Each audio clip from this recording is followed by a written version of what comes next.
Welcome to Between Product and Partnerships, a podcast focused on bringing together product, partnership, and engineering leaders to discuss how to build, support, and scale SaaS ecosystems.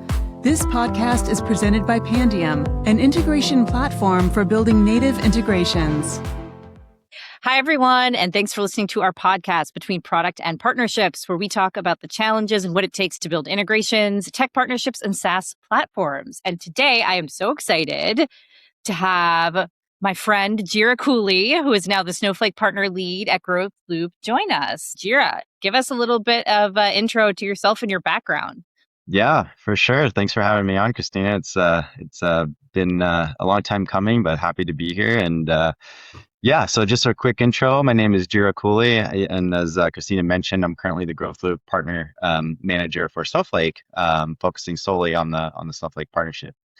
My background in general has always been more so on the product and technology partnerships across SaaS. So I've worked at companies like Auth0, Okta, Earwolf, HubSpot, and now at GrowthLoop. So mostly living in that fun, messy middle, essentially between product, partnership, sales, engineering, and now revenue. That is a fun place to be. You get to be have your hands in a bunch of different stuff. So we could just dive right in.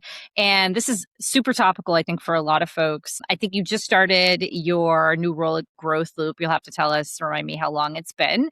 But how did you find the job search more recently? How did it go? I feel like it's something that's top of mind for a lot of folks. Yeah, absolutely. Happy to share my journey so far. Yeah, so I've been at the company with GrowthLoop now for coming up on 2 months, so relatively new. The whole job search and everything was interesting, right? Because it's a funny time that we're in. And I was also, unfortunately laid off in my last position at HubSpot. So those always come as a surprise, right? No matter where you are in kind of your journey and career. But for the next step, I was wanting to be really intentional what I wanted to do next. As I kind of made in my intro there, is that I spent a lot of my career in product and technology partnerships, which I love. I like being close to the product, close to the integrations, close to the customer problems. But I also knew that for my next move, I wanted to get closer to revenue, right? To really round out my career. And that's kind of what made the position at GrowthLoop interesting for me. I knew that I wanted to be in some sort of position in that way. I just didn't know where quite at the moment. But luckily, the Snowflake partnership that was the position here was just kind of a perfect segue for my career. And that's kind of where I landed and where I started my search. It was definitely a lot of LinkedIn refreshes, connecting with network that people that you may have not spoken to in some time. But it was definitely an interesting part of reflecting back on past relationships, past networking. Yeah, how do you think about that? Because when I talk to folks, being like a founder and startupping and all this stuff, I feel like that networking is always an important thing, but it is a little bit nebulous. And especially for folks where it doesn't come maybe as naturally. I've known you for a few years at this point. I feel like you're a very approachable, friendly person. But I think for some folks, it can be really intimidating. How did you attack that networking angle and rekindling some of those relationships? What advice would you give folks about that if they're heading into that kind of phase in their career? Yeah, totally. I try to make networking feel less like networking, because networking as a word is kind of terrible, right? It's kind of daunting a little bit. For me, it's really just staying in touch with people, right? So being curious about what they're building and trying to be useful before I need anything. So the worst version, I think, of networking is when someone disappears for 4 years, right? And then suddenly comes back and, hey, long time no talk. Can you refer me? Nobody loves that message. So I try to stay visible in a smaller, more natural way. So if I see someone made a move, I'll congratulate them. If I come across a company or partner that might be relevant to someone, I'll send it over. If someone is working on something I've seen before, I'll offer a thought or make an intro. And it's also just, being truly genuine about, connecting with folks, right? You might not think that, it's easy to get lost in once you move on from the position and you used to work with someone for a time being, you kind of just lose that naturally, right? But it's also part, I think, of the world that we live in partnerships, is that you are really connecting with folks all the time. You're always looking for new relationships, fostering old relationships. So it's the best thing to do there is just to keep kind of proactively, being genuinely naturally interested in folks and in general. So that's what I did most part, and I think that's what helped me too in my job search this last time around.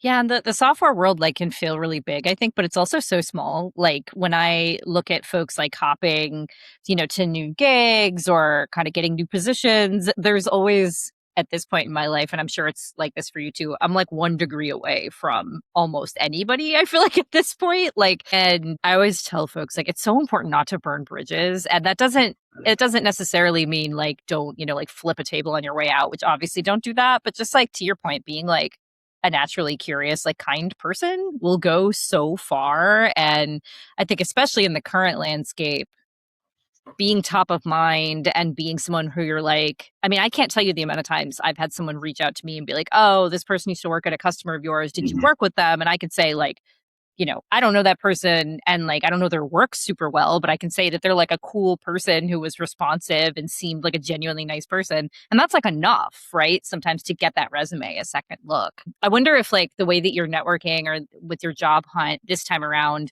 if there was anything different about it, given the current technology landscape with AI and economic uncertainty. And there's obviously a lot of macro kind of economic things at play. Like, do you have any advice that's like really specific to this time, or was anything like really different for you? Because you've been in the space for what, like 15, 20 years at this point? I don't want to put too much age on you, but I'm just thinking about it.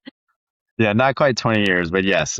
I think, yeah, this time around, I think every job opportunity that I came from, or every time that I had an interview, came from networking, honestly. So if I had any advice to someone younger in their career, someone that's just coming up, and just kind of what you said there, it's just like being genuinely honest to people as well. It's like if someone asks you for a referral, it's okay to say no because you're not sure exactly of like the person. But if you do know the person, you can at least give them a little bit of tidbits of like what the role is, share a little bit of information. I think every interaction that you have in partnership roles in general, it's like there's some sort of value exchange that needs to be happen. Same thing when you go with networking, especially from a business context. It's like there's some sort of value exchange there, right? Like, and a lot of times just being honest with people too. That's what I did was, I reached out to folks that I work with, that had good relationships with, seeing if they had kind of any opportunities that might have popped up, but that they're aware. But then also not like making it just like, hey, can you send me this referral? Also tell them why you think they're a good fit, right? Tell them especially like what this position means to you, things like that. So have a story of like, what your past is, where you want to go, and then why you're going to be a good fit for the company. Makes a total ton of sense. And if it's someone that you worked with in the past and you have a good rapport with anyways, that's just going to come out, and that's just going to be natural for them to say yes, or no, if this is not a good fit. And I appreciate the honesty. I mean, I had a few folks that I spoke with, and if you're listening to this, you know who you are. And I really appreciate the candor of like, hey, this role for you right now is not a good fit. And here's XYZ reasons why. Yeah, and I mean, if there is an opportunity for referral as a candidate, like everybody wins, right? Like just like thinking about partnerships generally, it should be a win for the candidate. It should be a win for the referring partner. It should be a win for the company getting the referral, because as someone who was hired not that long ago and got flooded with like 900 applicants for one role, like Yeah. anytime I can filter through some of that, I'm happy, right? So everyone should win if it's a good fit. Just to go back to what you said previously, you mentioned that you wanted to get closer to the kind of revenue generating, maybe Mhm. sales side of the house with this next phase of your career. Why do you want to do that? Why do you think that's important? Why do you think that's the best thing for you right now? That's funny. I actually had a few folks that I was speaking with that were my past bosses and peers, and were saying the exact same thing. It's like product partnerships is a great place to be in. Why would you want to go to the sales side? Yeah, right. Get a quota. What? Like, Yeah. Why would you put that on yourself? And fair enough, fair question. I think for me, I got to a point where I spent a lot of time building the partnership story and the product connection, and I wanted to get closer to whether it actually worked commercially. Because in partnerships, the story is usually the fun part. At least for me, everyone gets excited. The companies make sense together. The integration sounds good. The announcement goes out. Everyone posts the same LinkedIn post with slightly different wording, right? But then mhm. the real question is like, what happens after that? Does sales care? Does the partner field teams care? Do customers understand the value? Is it showing up in pipeline? Is it helping moving deals? Is it driving adoption or expansion? And that is why I think revenue responsibility felt like the right next step for me. It forces you to really care about the system and the signal, not just the story. And I still love the product integration side of things, but I really wanted to build a muscle around turning partnerships into repeatable commercial motions. And I think that's where partnerships become really valuable. And it was just, to be honest, it was just an area of my career that I haven't really flexed that muscle. So for me, it's just like, this is a good opportunity for me to really to take the time, reflect, and then go and do something that I haven't done and put myself in uncomfortable situations, which is exactly what I'm doing now, which is great. It's so funny too, because I feel like that transition is what you're experiencing is the inverse of what a lot of people experience, which is like they get really stuck in the rev gen side of partnerships. Like they're hired into biz dev and then they just continue to like roll into a CRO or a CMO or maybe strategy forever and always want to go or want to fill things out by having a more technical background, which I think is maybe a harder, not harder from like a skill set transition, but can be a more difficult career change to make, I think. Like to have someone who has a sales background then take a job that's more product focused. I imagine, and my sense is that that's actually like what you're doing is more of like a unicorn type of thing. It's like, hey, I actually have the technical acumen. Like I understand the tech. I understand how to make the product and like the interoperability and the internal alignment work. And now I want to be more on the sales side is less common, I think, than the inverse of that, which is like, hey, I've been doing this on the biz dev side. Like I'd like to, maybe not have that amount of pressure or like just bone up on the technical chops. I don't know. I'm just thinking about it now. Like, I don't know if that aligns with what you've seen. I mean, you've obviously had people that report into you and like you've been in the space for a long time. I mean, you probably have spoken with more partnership folks than I have, so you probably have with your role and what you do. I didn't know that, but now I'm kind of learning that it's probably the case, which is cool. It's just this unique. Everyone has their own story, right, of their background and how they kind of grow up in a professional role. And I guess this is my route. So. Yeah. And how did that, for the folks that are listening that are doing maybe what you did early in your career, which is like to go from maybe that business development side to a more technical version of that role, like how did that happen for you? Did you just decide you wanted to learn? Did you take classes? Like how did you make that journey happen? Yeah, so my background is definitely not technical. My background has always been actually it started, oddly enough, on the marketing side of things. That's kind of where I got tipped my toes and got my feet wet. Was working at a agency that essentially ran a couple big partner programs for AWS and Microsoft, and that's essentially how I got started in the partner world. That's how I learned about partners, and I learned how exciting it can be. And then I slowly kind of graduated my way into just landed into my first kind of alliance position as a very junior alliance, professional. And then it just kind of happened pretty gradually, right? I will never forget when the VP of product management of that company, K2 Software, told me very quickly that you're going to get technical very quick. And I'm like, okay, great. That was very intimidating. But yeah, I mean, like I said, I started more on the business development and side of the things, on the marketing of it, really. And then the more I got into the tech partnerships, I realized that you cannot just you're not going to be as useful if you don't understand, the how it all works, the plumbing and all that kind of great stuff. So at some point, customers and partners are going to ask you, like, how does this actually work, right? What data moves? What system is a source of truth? What happens during implementation? What breaks, right? And so early on, I could explain why the partnership mattered, but I did not always understand the architecture underneath it, right? And that's a really weird place to be because you can feel useful and also useless at the same time. It's because you know why the customer cares, the business problems, and why the partnership matters. But if someone asks, okay, how does the integration actually work? Suddenly you're tap dancing a little. And eventually I got tired of tap dancing. So I started learning the basics of it and spending more time with different product managers, engineers, solution architects, and customers. And then over time, I just got better at connecting the business value to the technical reality. Curious, you said that boss said you're going to get technical very quickly or very fast or something like that. What do you think he saw in you that made him say that? He or I she? think he could see into me right away is that I can do well when you're in uncomfortable situations and you know how to ask the right questions, right? And I think it's okay to be very honest when you don't know things, right? And be very clear of like, this is totally over my head, guys. Like, just help me bring back down. This is what I know. And then just being very, I think, genuine in that way. I'm trying to find the right word that essentially that he did say to me, but I can't think of it right now. But it was something along those lines. It's just like you could tell that I would be able to take those questions and just being naturally just honest and just it's okay to not know. Yeah, it's funny. I totally agree with you. And what we talk about here at Pandium is having like the confidence and the humility to like ask questions. It's like the humility to say, like, I don't know what is going on. Can someone explain it to me? And the confidence to continue that sentence with like, and I think I can figure it out, or I trust you to take care of it because I'm not going to be able to figure it out. And I think like the shorter version of that is never being afraid to ask why and like being like, hey, like I remember the very first time I asked an engineer to explain what an API was, like in like 2008. I was like, I don't know what that word means. I keep hearing it.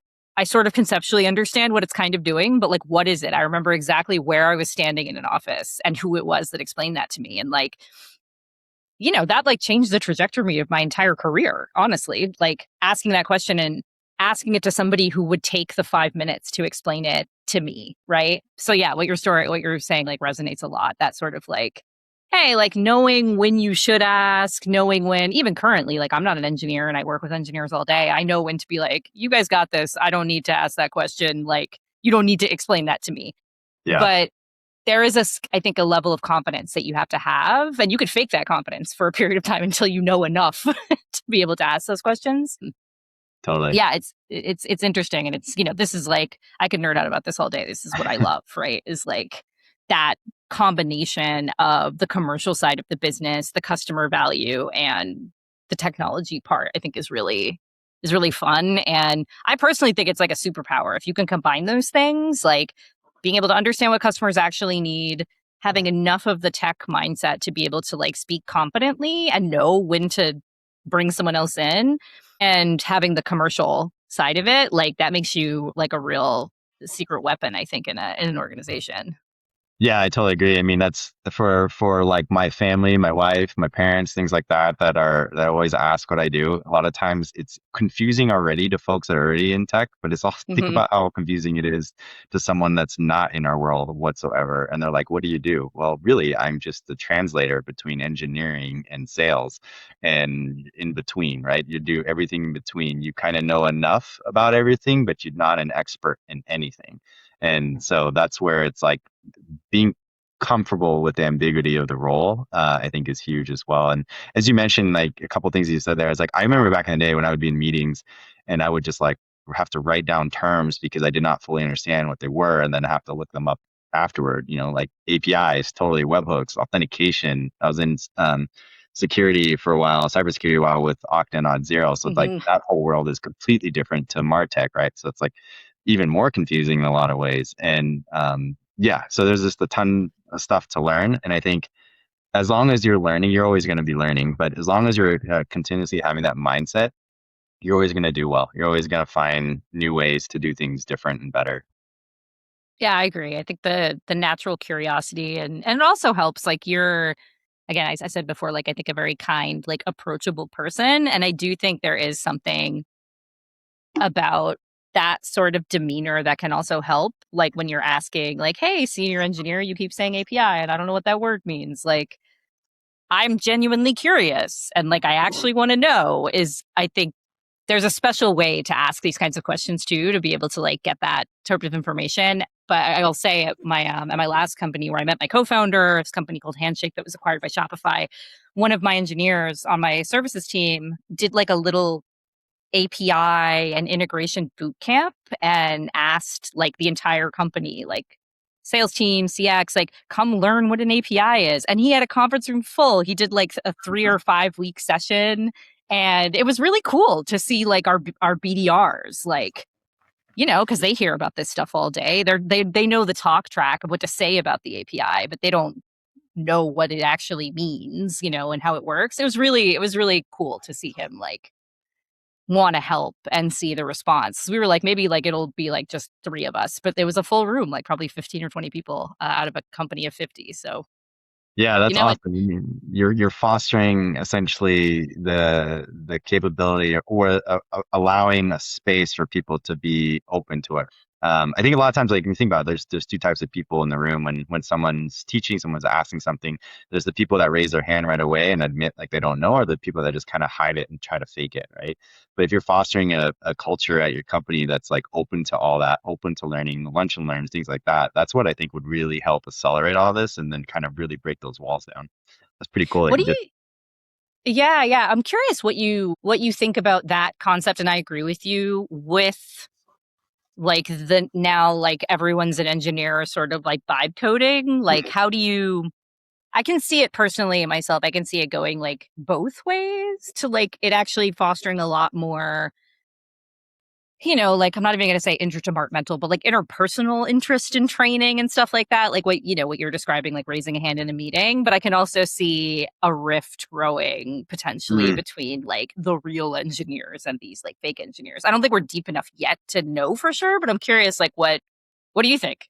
Yeah, that's interesting. So at GrowthLoop here, my second week that I joined the company, we actually had our first team offsite. And so I was actually able to join the team in Portland for the week. And then it's a mix of engineers, sales, very small marketing team, all that great stuff with our co-founders all there. But I would say one full day we spent just going through all the different AI tools, all the different systems that engineering teams use now, and then have them paired up with folks that are not on the engineering team or not on the product team. So sales, myself, and partnerships, and then talk about like day to day what we want, what we do, and then how we can make things better. So it was like I don't know if this is answering your question, but it was a very good like kind of company learning moment where we got together and we could really kind of solve things and figure out like different tooling stuff that they can use. Long story short, I was able to build an app by myself for a very specific problem that I had that I used, and it was fantastic and it was great. And I wouldn't have done that, been able to do that without having some of the team members do it, right? Or they're with me, coaching me through it. Like, sure, you can use Claude to build apps for you now, but it's like, does it need to be deployed on Vercel? Does it need to be deployed on Netlify? Like, how does this actually work? Is it just Yeah, one yeah. HTML doc that's going to live on your terminal, or do you want to actually use this with other folks on your team, right? How do you do that? And so that was just really cool to have that. And our engineers were super happy just to be able to like walk us through, teach us these things and all that kind of great stuff. And now I feel like I have a very good foundation, even more so in what I already had to be able to do that on my own. So Yeah, I love that. And I've worked places where they've done like day in the life where you basically like switch roles with somebody. Like someone from the engineering team goes and sits with the BDR and a BDR goes and sits with the engineering team. yeah, And that is also, I think, a really cool exercise to like, especially I think for people that have never been in sales or customer support, like going and sitting in those seats, like, hey, I yeah, know, and I am a tech person, like, but I know everyone's complaining about the sales team asking for stuff, but like, get on the phone with that guy or that gal that's making 80 calls a day and like yeah, see what that's like.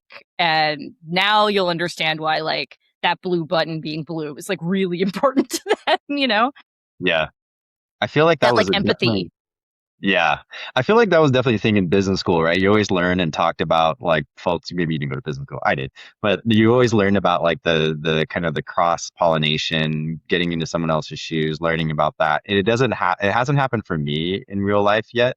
But so I think like now that just happened, the most recent experience I had that helped work for it. But it's so valuable to have that someone completely out of their realm of what they do day to day and put themselves in someone else's shoes. So yeah, it totally makes sense. I think we should do that more often. Yeah, it's interesting too because again with the AI stuff, like and partnerships is a great example of this, of like roles kind of blurring a little bit too, Totally. where it's like now like engineers, like forward deployed engineers are sort of CX people and kind of sales people, and partnerships, can sit in like any part of the org. And like, there's obviously like some silos, quote unquote, but there's a lot more of kind of like mushiness like between departments in a way that I hope it brings up, that it brings up that cross pollination more, where it's not like everyone is kind of staying in their lane. Because I think it's valuable for businesses, right? For humans, Yeah. it's also fun, but like it's great for a business too. And I think creates like an open and effective kind of culture. So we're coming up on time. Unfortunately, I could talk to you forever, which you are probably aware of. But I did want to ask in closing one final thought because your career has been cool. Can you think back on like one specific moment or project? Like, what sticks out in your mind as like something that taught you a very important lesson? And it could be something related professionally, like personally, developmentally. It could be something, for your actual KPIs, but like what pops into mind? Yeah, it's probably too early right now to talk about my time at GrowthLoop and on the sales side of things. So I wouldn't use that as example, but I say one project or chapter I think that really shaped me was my time at Auth0, and then we were acquired by Okta. And that's where I got exposed really to the ecosystem scale in a real way. So at the time, I think during my tenure there, we launched over 300 integrations with more than 100 partners. And when you're working at that volume, you learn pretty quickly that you can't just manage partnerships through heroics, right? So early on, I think it's tempting to treat every partner like a special Snowflake, right? And sometimes they are, but in every integration, every launch, every enablement motion, and every partner request is completely custom, and you eventually create chaos. And that's something that we learned. And I think that experience really taught me that a great ecosystem needs a system behind it. You need a way to decide which partners matter. You need a way to understand what customers are actually asking for, and you need patterns for how integrations get built, documented, and launched. All the good stuff that a lot of the folks in our world understand, like yourself, because otherwise you just end up with a big marketplace and no real sense of what is driving value, right? And that is probably where my thinking around, I think, the system that I came up with is like three things, like story, system, and signal, right? The story is, why does this integration matter to customers? The system is, how do we evaluate, build, launch, and support those partnerships? And then the signal is that, what tells us this partner integration is actually creating value. So I think my time there at Auth0, Okta taught me that ecosystems are not just about having a lot of partners. At some point, the question becomes, which ones matter, which ones move the business. And then at the end of it, if a partnership can't survive, 90 days without you babysitting it, then it's not really a partnership. It's more of a campaign, right? So. Yeah, that is a good point. It's a relationship of some sort. Well, this has been super fun. Again, I think I could talk to you about this stuff forever. Really appreciate you taking the time. We'll drop your LinkedIn so folks know where to find you. For our listeners, if you want to learn more about integrations, partnerships, APIs, what's a webhook? We have a blog about it. We got worksheets, we got ebooks, we got all kinds of stuff on our website, pandium.com. Check out our YouTube channel. We've got great guests such as Jira, a bunch of shorts. All of our podcasts are recorded. Jira, anything you want to plug before we hop off here? I just want to say thank you so much, Cristina, for the time.